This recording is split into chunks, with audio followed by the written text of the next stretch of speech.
Good afternoon. Today we will be looking into relational database design, fourth module of our syllabus. What is a relational schema?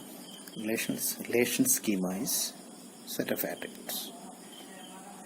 For example, employee name, employee number, salary, address, and department to which it belongs. All are related to all attributes related to an employee. Similarly, we'll be having other relation schemas such as department, work zone, or some other employee locations or project or any other set of all such relation schemas is known as database schema. So database schema consists of number of relation schemas. Anyway, therefore, what is relation schema design or the relational database design means? Here we want to have some formal mechanisms. Previous classes, the conceptual design. As part of the conceptual design, we will be having ER models or ER models, and we know how to map the ER model to corresponding relation schemas. Therefore, or small databases, the database designer can also have intuition. These are the attributes required. Anyway, we have a set of relation schemas. We want to make sure or we want to ensure the goodness of the relations, not by intuition but by some formal mechanisms. Before going to see the formal mechanism, how good a database schema, we will be having informal design guidelines. There are 4 informal design guidelines. One is semantics of the relation attribute, reducing redundant values in tuples. Third is reducing null values in tuple, and fourth is disallowing possibility of generating spurious tuples. These 4 steps or 4 different ways in which informally we can devise methods for getting a better schemas. We will see one by one. Semantics of relational schema. Semantics of relational schema means semantics or meaning specifies how to interpret the attribute values stored in a tuple of the relation, or how the attribute values in a tuple relate to one another. You know, employee name, employee number, date of birth, address, D number. All attributes are valid as far as an employee is concerned. Similarly, department. As far as the department is concerned, what are the valid attributes? Department name, department number, or who is the manager. Similarly, project. The project name, project number, the location where the project, and the department to which hold. All these relations, that is employee, department, as well as project. The attributes are naturally specifying what is that entity is. Therefore, these are all attributes that is directly relating to that particular attribute, and correspondingly we have a schemas like employee, department, project. Similarly, department locations. Department location, what is the meaning of department location? This is another schema which contains department number and D locations. This type of schema is required only in the case of handling multi-valid attribute. Here from this schema we can understand that the department location, the department having multiple locations, and that is why a new schema is required. Similarly, work zone is also the employee works on which project and how many hours he works. This all the 5 relations, therefore logically meaningful, and actually you can say is a good design. What's the semantic of relational attribute that design guideline says is like this. What this guideline says is, informal design guideline says like this. Guideline 1, informal design relational schema so that it is easy to explain its meaning. Do not combine attribute from multiple entity types and relation type into a single relation.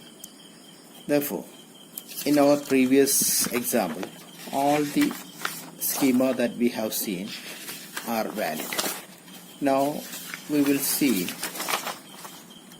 consider example of another schema. Actually this is employee department, which contain employee name, employee number, date of birth, address, D number, and the details of the department too we included as part of this schema. Anything wrong with this design? Similarly, employee project. Actually we are combining employee number, project number, hours. That is actually the work zone relation, and e-name, employee name, project name, and P location. These attributes are also combined. Therefore, this is a bad design in the sense that it violates design guideline 1, mixing attribute from distinct real world entities. Therefore, do you understand what is the first informal guideline? The first informal guideline prohibit mixing of attribute from distinct real world entities.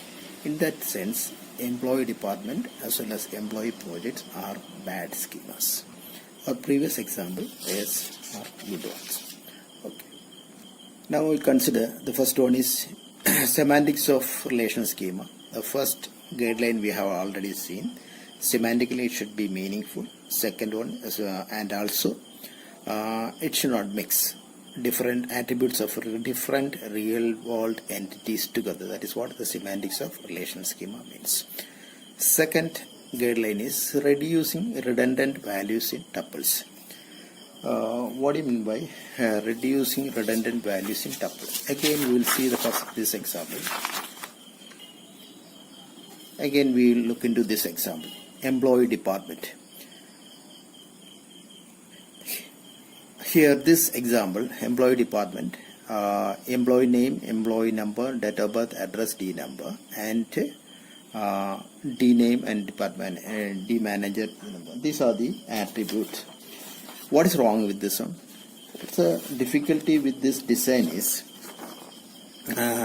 whenever we enter details of employee, we want to enter the department details too. Or in other words, with every employee details, it is required to keep the department details too. This is wastage of memory. Therefore, the second guideline, reducing redundant values in tuples, the direct consequence of this one is wastage of memory. Wastage of memory. Because with every employee details, it is required to enter the department where the employee belongs also. That is, this is a wastage of memory. For example, we have 100 employees and 5 departments. All the employee data, all the employee details, the department details will also redundantly stored. That is a wastage of memory. That is something to be avoided. Second difficulty is the updation anomalies. Updation anomalies. Updation anomalies. Updation anomaly itself can be classified into insertion anomaly, insertion anomalies. Second one is deletion anomaly. Third one is modification anomaly.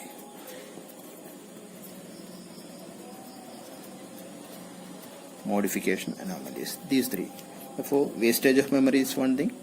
Second problem with the redundant storage of data is here in this example. This is redundancy. Redundant storage of data is 3 types of anomaly: insertion anomaly, deletion anomaly, and modification anomaly. These things will happen. Insertion anomaly. What is wrong with insertion anomaly? Consider again this relation. Employee name, this one, the department. Here the issue is, whenever we try to insert data of an employee, the department details also need to be entered. Therefore, department details needs to be entered. Or in other words, you can say like that. If you want to enter details of a department, you must understand that there is no other table which exclusively store the department details. Department details are also part of employee details. For employee details, that is what this schema indicates. Therefore, whenever you want to add a new department, what's wrong is you want to have an employee. If you don't have an employee to be added to the department for a particular department, if currently no employee is there, that department details cannot be entered into the system. That is what the insertion anomaly. Insertion anomaly, one is additional data, that is additional department details needs to be added with every employee, and other issue is whenever a new department details is to be added into the system, a new employee needs to be added. Only if an employee is there, then only you can add the department details. That is what this means. Deletion anomaly is also similarly. Here, when we delete an employee who is supposed to be the last employee in the department, then the department details also will get deleted, because you remember that the department, there is no other schema, only department details are entered as part of the employee. When the last employees get deleted, the department details also get deleted. That is an anomaly that is known as a deletion anomaly. And what do you mean by modification anomaly? Modification anomaly here is whenever a manager assistant, for example, in this example, a manager assistant is changed, manager E number is changed, a manager is changed, the employee number will also be changed. For example, here if there are 100 employees, with all the employees who is working in that department, for example 20 employees are working in department 5, department number 5, 20 employees are working. When the manager of that department changes, then all the 20 employee records, the department information needs to be changed. There is chance of updation anomaly or modification anomaly. Therefore, the anomalies because of the duplication of data in schemas. One is insertion anomaly. You cannot add a new department details unless an employee is added, or otherwise with an employee you have to add the department details too. That is insertion anomaly. Deletion anomaly means when the last employee is deleted, the department details will also get deleted. And modification anomaly, here this means whenever a change occurs with all the employees, the details needs to be changed. For example, department changes with all the employees who is working in a particular department, the data needs to be modified, otherwise there is inconsistency of data. Therefore, that is what the second design. Third one is reducing null values in tuples. The meaning of null values, as you all know, null values in a relation schema, when the value of a particular attribute is not known, in that case we will be putting in null value. May be known, but it is not available as of now. In that case also we will put null values. And another case in which we will use null values is this particular attribute, for a particular attribute that does not apply, that is not applicable to this particular for this particular tuple, this attribute value is not applicable. In that case also we will put null value, not applicable. In that case also we will be placing null values. These are the different occasions when we will use null values in a as an attribute value. But in a relation schema, if there are many attributes with null values, then there will be difficulties when, particularly when aggregate operations like sum or count etc. are executed. How to treat these null values? Therefore, as a design guideline, what we can say is, as far as possible, guideline 3 is, as far as possible, avoid placing attributes in base relation whose value may frequently be null. Therefore, as a guideline, what we can say is, as far as possible, avoid placing attribute in base relations whose value may frequently be null. Avoid such attribute. That is what the guideline 3 says. Now we look into the fourth design criteria, or fourth design guideline, disallowing possibility of generating spurious tuples. Therefore, we want to understand what is a spurious tuple first. Spurious tuple. What is a spurious tuple? Spurious tuple. What do you mean by spurious tuple? Spurious tuple, with an example, we'll be looking into what is spurious tuple. Consider a relation schema. Let be S, P and D are the attributes. Okay. Let us have a relation instance R with values S1, P1, let be D1, S2, P2, let be D2, S1, P1, D3. Now let us assume this is projected into two instances, let be SP and PD, where P, attribute P is in common. Now what is P? P is actually this SP. SP is a projection, or this is pi of R, S and P. Let be B, let be this relation is A. And what are the tuple values? S1, P1, S2, P2 and S1, P1 again. Let be S3, S3, P3 again, P1 again. Okay. Now the second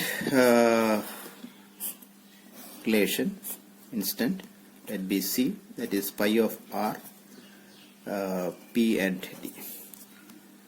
P, D. This one is, what are the attributes here? P1, D1, P2, D2, P1, D3. Okay.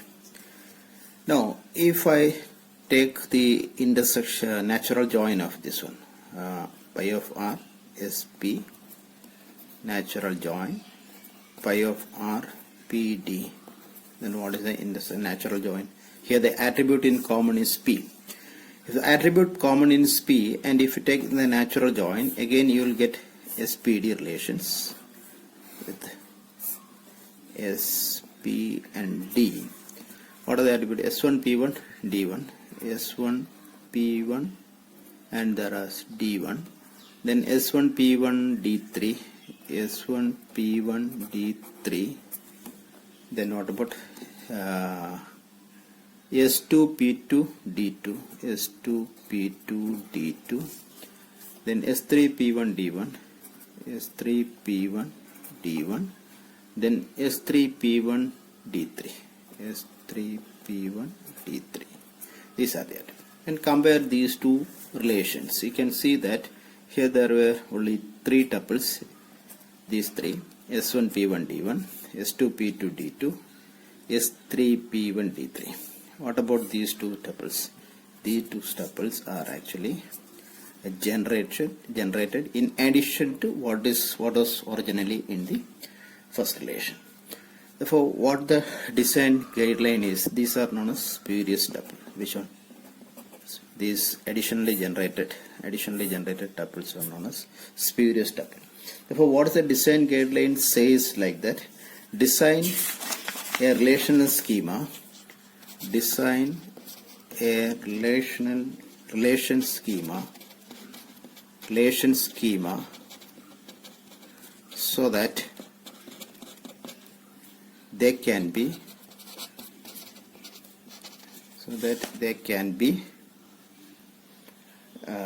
joined with equality condition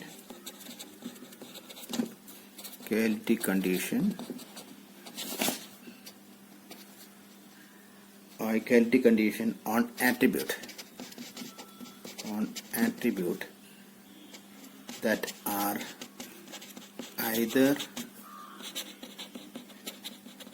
primary keys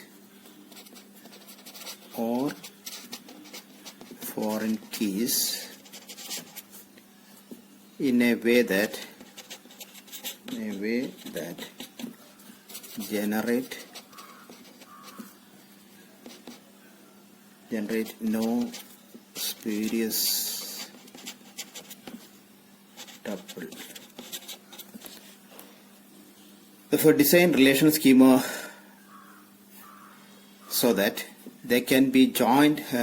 Design relational schema so that they can be joined with equality condition on attribute that are either primary key or a foreign key in such a way that when joined together, the resulting relation should not contain any spurious tuple. Therefore, the design guidelines so far. Let us rewind the design guidelines once again. The first design guideline is design a relation schema so that it is easy to explain its meaning. Do not combine attribute from multiple entity types and relation type into single relation. Therefore, the first design guideline says don't combine attribute from multiple base relations into a single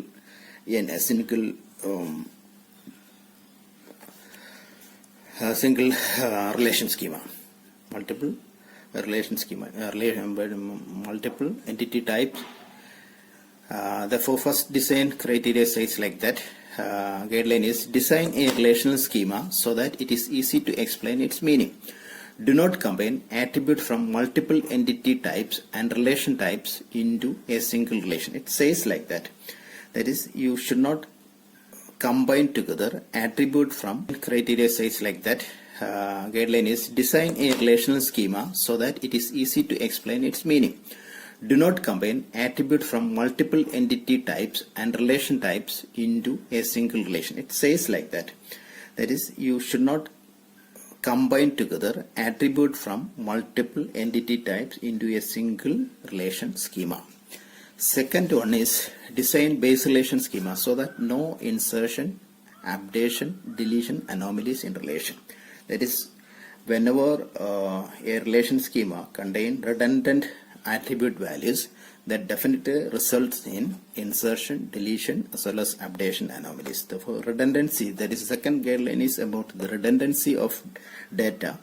Whenever a schema is designed in such a way that it has redundant information, that is, as we have seen in the example, employee with the department together, that table, we have seen there was redundancy, and because of that redundancy,